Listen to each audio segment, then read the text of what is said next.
दीपक देता है रोशनी फैलाने की प्रेरणा, फलदायी वृक्ष देता है देने की प्रेरणा, मधुबन देता है महकते रहने की प्रेरणा, महान व्यक्ति देते हैं जीवन जीने की प्रेरणा।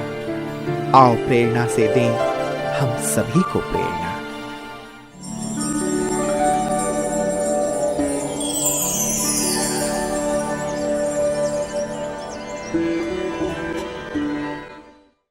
सीधी मध्य प्रदेश राज्य का एक मुख्य नगर है। सीधी प्राकृतिक, सांस्कृतिक एवं ऐतिहासिक क्षेत्र है। सीधी ब्रह्मा कुमारी ईश्वरीय विश्वविद्यालय की मुख्य संचालिका है राजयोगिनी रेखा दीदी जी। आपका जन्म 1972 में हुआ। बचपन से ही आपको खेलकूद, संगीत आदि में विशेष रुचि रही। आप नम्रता, सहनशीलता, आत्मविश्वास आदि दिव्य गुणों से भरपूर जिम्मेदार आत्मा है। 1990 में आपको ईश्वरीय ज्ञान की प्राप्ति हुई और 1993 में आप अव्यक्त बाप दादा से मिली। बाप दादा एवं दादियों से प्रेरणा प्राप्त कर तुरंत ही ईश्वरीय सेवा में संलग्न हो गई। तब से आपने सिंगरौली, भोपाल, ग्वालियर आदि भिन्न भिन्न स्थानों पर सेवाएं करती हुई सन 2001 से सीधी में स्थायी रूप से अपनी सेवाएं प्रदान कर रही है। जन जन को ईश्वरीय संदेश देते हुए आपने अनेक कार्यक्रम आयोजन किए। दीदी जी के नेतृत्व में 500 से भी अधिक विद्यार्थी ज्ञान योग से भरपूर हो अपने जीवन को दिव्य एवं महान बना रहे हैं।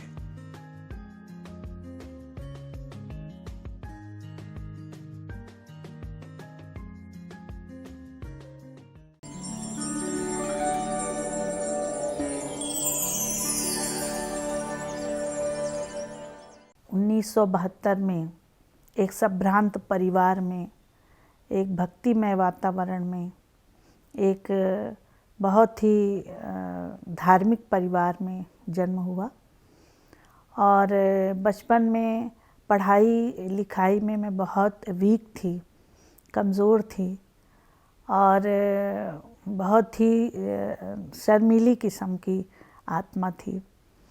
लेकिन 8वीं या 9वीं क्लास में आते आते मुझे बाबा का ज्ञान मिला और बाबा के याद का मुझे बहुत शौक़ था। मैं सुबह प्रातः 3 बजे उठ करके और अमृत वेले विशेष मेडिटेशन करती थी, बाबा को याद करती थी और प्रभु मिलन की इतनी अच्छी अनुभूतियाँ उस टाइम हुआ करती थी कि 2-3 वर्ष के अंदर मैं पढ़ाई लिखाई में भी अव्वल आ गई और 10th क्लास से मैं फर्स्ट डिवीज़न आने लगी और मैंने ग्रेजुएट कंप्लीट किया है। और ग्रेजुएशन कंप्लीट करते करते कॉलेज में सबसे टॉपर में रही, नंबर 1 मेरा रिज़ल्ट था। ये सारा कमाल था बाबा के याद का।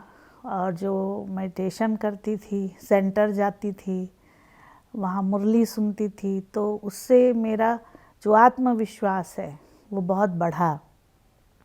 मन में बहुत रचनात्मक बातें, रचनात्मक विचार, रचनात्मक क्रियाकलाप करने का मन होता था, लेकिन शर्मीले किस्म के होने के कारण कुछ करने से डरते थे। लेकिन जैसे ही ये ज्ञान मिलता गया और ईश्वरीय परिवार की पालना मिलती गई, ईश्वरीय परिवार का संग मिलता गया, कॉन्फिडेंस बढ़ता गया और बहुत ही रचनात्मक मेरा व्यक्तित्व बनता गया। और उसके बाद स्कूल कॉलेज में खेल आदि करना, कल्चरल प्रोग्राम में पार्टिसिपेट करना, गीत गाना, ये सब मेरा शौक़ बन गया। बाद में बहनों के साथ में सेवा में सहयोगी बनती गई। मुझे पता ही नहीं चला कि कब मुझे बाबा से दिन प्रतिदिन मेरा स्नेह प्रगाढ़ होता गया और जीवन में पवित्रता की एक बहुत सुंदर मैंने अनुभूति की। कि अगर जीवन है तो पवित्रता ही सच्चा जीवन है। अगर जीवन में पवित्रता नहीं है तो जीवन जीने का कोई आनंद नहीं है, वास्तविक आनंद नहीं है। ऐसा मेरा एक गहन अनुभव रहा इस स्टूडेंट लाइफ के अंदर, जो मैं ज्ञान में और ज्ञान के संग में चलती रही। अंततोगत्वा मैंने डिसीज़न लिया कि मुझे तो बाबा का बनना है, ब्रह्मा कुमारी बनना है, मुझे दुनिया में नहीं जाना है। हालांकि इसके लिए परिवार के लोग सहयोगी भी थे, लेकिन थोड़ा भयभीत भी थे कि इस क्षेत्र में हमारी कन्या सफल हो पाएगी कि नहीं हो पाएगी। लेकिन घर के सभी सदस्य ईश्वरीय ज्ञान से जुड़ गए थे, तो ऐसा बहुत ज़्यादा विरोध नहीं हुआ, लेकिन थोड़ा भय था।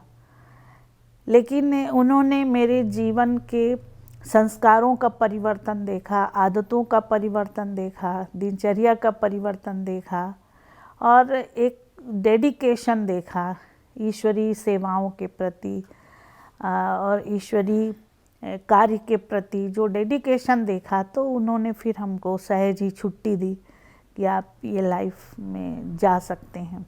93 में मेरा बाप दादा से मिलन हुआ। उससे पहले जब मुझे ज्ञान मिला तो मैं 2-3 बार मधुबन गई, लेकिन कॉन्फ्रेंस में गई, योग शिविर में गई, बाप दादा से मिलन नहीं हो पाया था। 93 में जब बाप दादा से मिलन हुआ, ओम शांति भवन में बाप दादा से मिलन मनाया और कन्या थी, लेकिन मैं सफ़ेद साड़ी पहन के बड़े शौक़ से मैंने बाबा से मिलन मनाया कि बाबा मुझे आपका बनना है। और वो बाप दादा का जो मिलन था वो बहुत ही पहला और बहुत ही न्यारा अनुभव था कि ओम शांति भवन में बहुत करीब से बाबा मिलते थे, तो बहुत ही विशेष, अलौकिक और स्पष्ट अनुभव, जिसको कहते हैं कि एक होता है कि बुद्धि से केवल भगवान को पहचानना, एक होता है आँखों से भी पहचानना, आँखों से भी देखना। तो बुद्धि से तो पहले ही पहचान गए थे, लेकिन आँखों से स्पष्ट और सामने रूबरू प्रभु मुलाकात का बहुत ही अनोखा अनुभव हुआ। और सिर्फ मुझे ही नहीं, पूरे हॉल में ऐसा अनुभव का वातावरण छा जाता था। तो ऐसा बाप दादा से हमारा मिलन का विशेष अनुभव रहा। ऐसे तो वरदानों की तो क्या कहें, बाबा रोज़ ही बरसात करते हैं, लेकिन मैं बोलने में बहुत संकोच करती थी। बोलने में बहुत ज़्यादा मुझे हेजिटेशन होता था, और जैसा ही कि कहा कि बहुत कॉन्फिडेंस भी थोड़ा लूज था, कम था।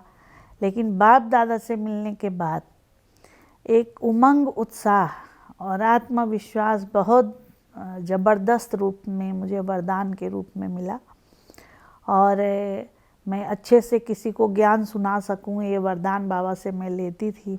मैं ईश्वरीय परिवार के साथ रहते रहते, बहनों के सानिध्य में रहते रहते, मुझे उनका जीवन बहुत अच्छा लगता था कि जो हमारे अंग संग जो बहनें रहती थी हमारे सेंटर पे, जब हम जाते थे तो छोटी छोटी आयु की बहनें, मेरे से भी कभी कभी छोटी आयु की बहनें आती थीं। उस टाइम जो मेरी आयु थी, तो मेरे से भी 1-2 वर्ष कम की छोटी कन्याएं साड़ी पहनकर बहुत अच्छी मुरली सुनाती, क्लास कराती।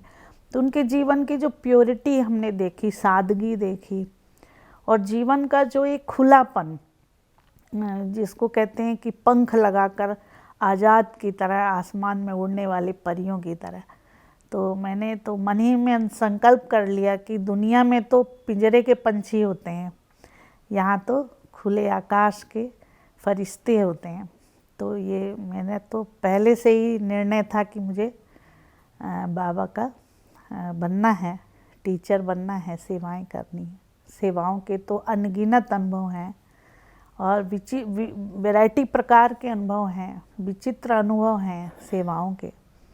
छोटे छोटे भी अनुभव हैं, दिल को छू लेने वाले भी अनुभव हैं, बहुत सारे अनुभव हैं सेवाओं के। क्योंकि हम बाबा के बन जाते हैं उस दिन से लेकर के, बाबा पूरी ईमानदारी से हम बच्चों का साथ निभाता है।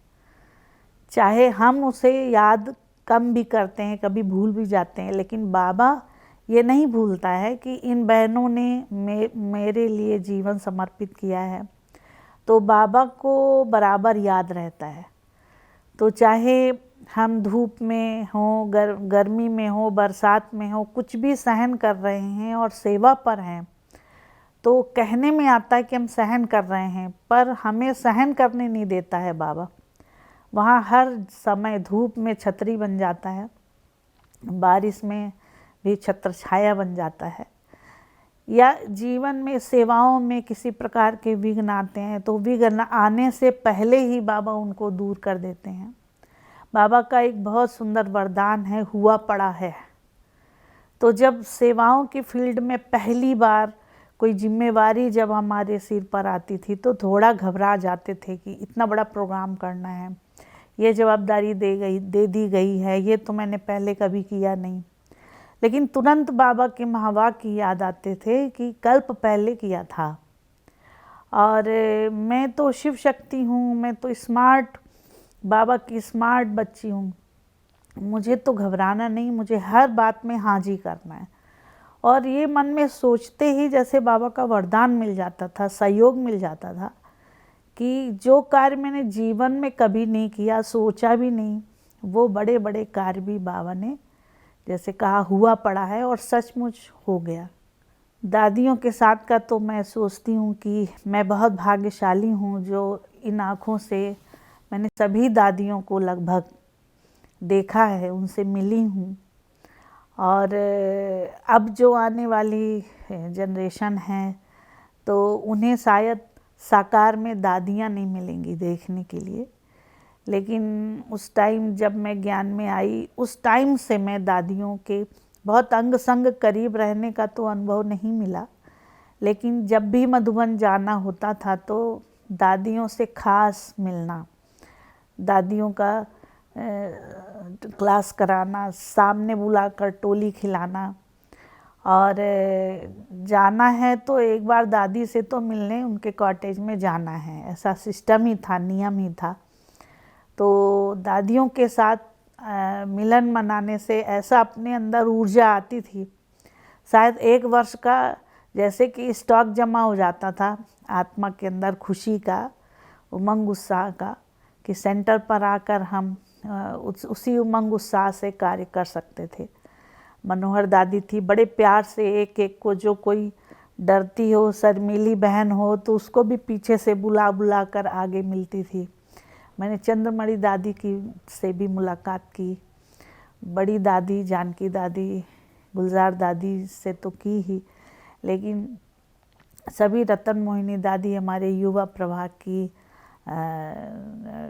डायरेक्टर हैं, चेयरपर्सन हैं, तो आज मुख्य प्रशासिका हैं, आज तो बुज़ुर्ग हो गई हैं, लेकिन उन्हों के द्वारा भी बहुत उमंग उत्साह सदा मिलता रहा। और जो भी दादियाँ थी सबसे मिलते थे हम जा कर के, अच्छा लगता था। दादियों की भाषा मीठी, उनकी बोली, उनके प्यारे सुंदर वाइब्रेशन सचमुच किसी चुंबक से कम नहीं होते थे, जो उन्हें देखते और मिलते लगता था कि देखते ही रहें, बात करते ही रहें, मिलते ही रहें।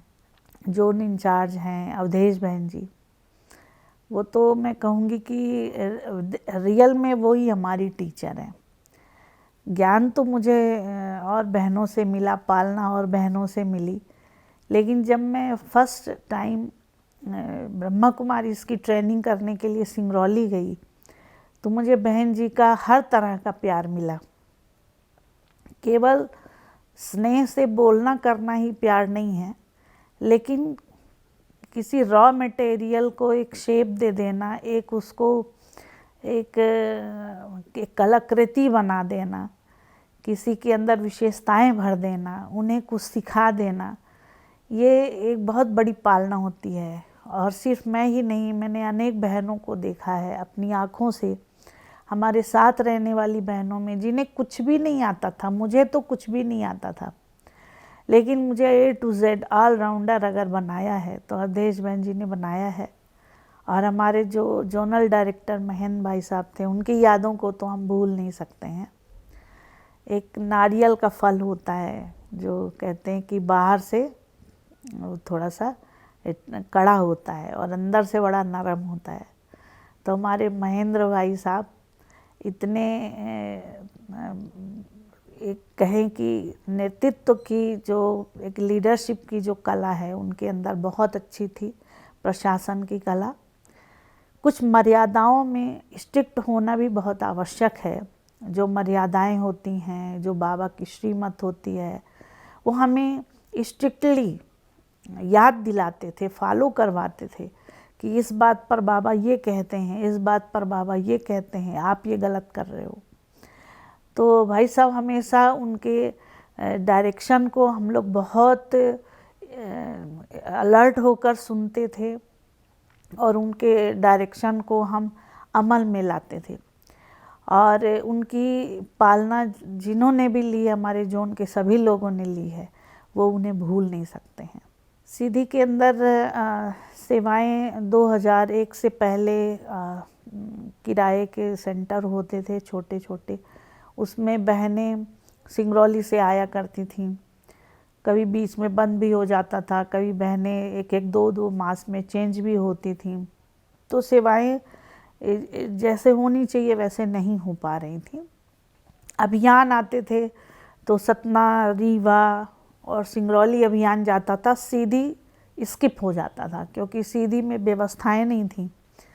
फिर 2001 में जब मैं सीधी आई तो यहाँ बाबा ने जो भी सेवाएं करवाई, थोड़ी यहाँ व्यवस्थाएं बनी, भवन बना, तो मुझे अच्छा लगता है कि अब कोई भी अभियान आता है या कोई भी मेहमान आते हैं तो सीधी में भी सेंटर है, यहाँ भी व्यवस्थाएं हैं, यहाँ भी सेवाएं हैं। सीधी में सभी प्रकार से बड़े बड़े कार्यक्रम हुए हैं और होते रहते हैं। जो भी यहाँ के राजनीतिक वर्ग के लोग हैं, प्रशासक वर्ग के लोग हैं, उन सभी की सेवाएं हो रही हैं। ग्रामीण अंचल में भी सेवाएं हो रही हैं। सभी तहसीलों में, सीधी की जितनी तहसीलें हैं सभी में सेंटर खुल चुके हैं। ये जो ब्राह्मण जीवन पाकर सबसे एक धन्य भाग्य का अनुभव तो होता ही है। कभी कभी लगता है कि हम तो टीचर बन गए तो हमारी धारणा तो सारी विशेष ही हैं, टीचर बनना ही विशेष है। लेकिन नहीं, इसके साथ साथ मैं प्रतिदिन अनुभूति करती हूँ विशेष रूप से कि बाप दादा से प्रतिदिन एक बार जो मिलन है, एक है याद करना, सिंपली याद करना बाबा को, एक है होता है कि प्रतिदिन एक बार एक मिलन होना चाहिए बाबा के साथ। अगर वो मिलन नहीं हुआ, मुझे टाइम नहीं मिला, मैं सेवा में बिज़ी हूँ या ये हूँ, तो मैं सोचती हूँ कि ये मैंने आज याद नहीं किया बाबा को। तो एक याद करना साधारण होता है और एक है प्रभु मिलन होना। तो प्रतिदिन एक प्रभु मिलन होना, जिससे एक परम आनंद की एक अनुभूति से मन में एक खुशी रहती है, एक उमंग उत्साह रहता है, एक आनंद की अनुभूति होती रहती, जीवन एक आनंदमयी बेहतरीन अनुभव होता है। तो मेरी धारणा मुख्य रूप से रहती है कि सारे दिन में एक बार कम से कम प्रभु मिलन तो होना चाहिए। वर्तमान समय यही पुरुषार्थ करती हूँ कि जितना हो सके मुझे न्यारा भी बनना है, मतलब सेवाओं से भी अटैचमेंट नहीं हो, सेवा करना है लेकिन सेवाओं से भी अटैचमेंट नहीं हो, सेवाधारियों से भी अटैचमेंट नहीं हो, तो न्यारे भी रहें और प्यारे भी बने, यही पुरुषार्थ करते हैं। अंतिम समय की सूक्ष्म तैयारी के लिए मेरा विचार जरूर चलता है, विशेष रूप से अमृत वेले या नुमा शाम में बहुत चलता है कि मन में ऐसा अनुभव होता है कि जो भी सेवाएं हो रही हैं वो करण करावनहार बाबा करा रहा है और हमें जब तक श्वासें हैं तो करना ही है। लेकिन विशेष रूप से हमारी तैयारी ये हो कि कभी भी अचानक बिगुल बज जाए तो हमें ये पता नहीं चले कि हमें कष्ट नहीं हो। ये लौकिक दुनिया, ये भौतिक दुनिया, चाहे वो अलौकिक दुनिया है, उसको छोड़ने में कष्ट अनुभव नहीं हो, ऐसा हमारा जितना हम स्पष्ट इस अलौकिक दुनिया का अनुभव करते हैं, अलौकिक भाई बहनों के बीच अनुभव करते हैं, इतना ही स्पष्ट हमारा बाबा के साथ सूक्ष्म वतन में, परम धाम में बाबा के साथ का हमें अनुभव हो, ऐसा मैं पुरुषार्थ करती हूँ। सभी ब्राह्मण भाई बहनों के लिए मैं विशेष यही संदेश देना चाहूँगी कि समय तो हम रोज़ सुनते रहते हैं कि बहुत कम है, बहुत कम है, लेकिन ज़रा हम अपने आप को देखकर रियलाइज करें कि सचमुच समय बहुत कम है। हमारे स्वयं के जीवन की आयु भले दुआओं के रूप में हम कहते हैं कि 100 वर्ष हो, बहुत है, तुम जियो हजारों साल, साल के दिनों 50,000, हम ऐसी दुआएं दे देते हैं। लेकिन जो भी ये श्वासें हैं वो गिनी चुनी हुई मिली हुई हैं। तो इस संगम युग में कुछ भी हम कार्य करें, उसमें हम ये देखें कि हमारा अधिक से अधिक जो अविनाशी कमाई है, वो ईश्वरीय कमाई है, वो जमा होनी चाहिए। ये हमें विशेष ध्यान देना है। यही मेरा ब्राह्मण भाई बहनों के लिए विशेष संदेश है कि एक तो कमाई जमा करना है, दूसरा दुआएं लेना है और देना है।